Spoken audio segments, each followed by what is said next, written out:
আজকে আবার চলে এসেছি কোচিং এর ব্লগ নিয়ে। কোচিং এ যাইতে যাইতে যে অবস্থা, রুস্তা আমাকে খামচি দিতে দিতে আবার পুরো হাত পা সব শেষ করে ফেললো।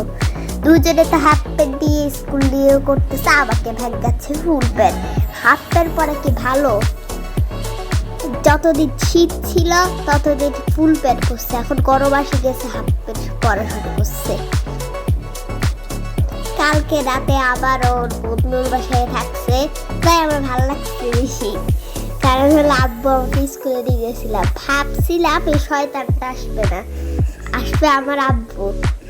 যাই দেখি যে শয়তানটাই দাঁড়াই আছে। এবারে আমাকে বলে যে এর বন্ধু বাসা বলে তার সামনে। আমি বলছি দেখছো আমি কোন সিটে বলছি, বলে তৃতীয় সিটে। তো কিছু ভাবি নাই, আমি চলে গেলাম রান্নার বাসায় নাস্তা খাইছি। রুস্তা আমাকে আবার খাপচি দেওয়া শুরু করছে, তো সেটা কি।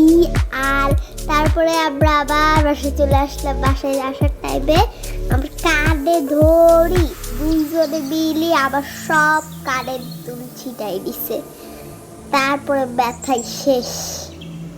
এবারে বাসায় ফিরে কানের দুল আরেকটা পরি আসলাম। আসি ব্লগ করা শুনলাম, আজকের মতো টাটা।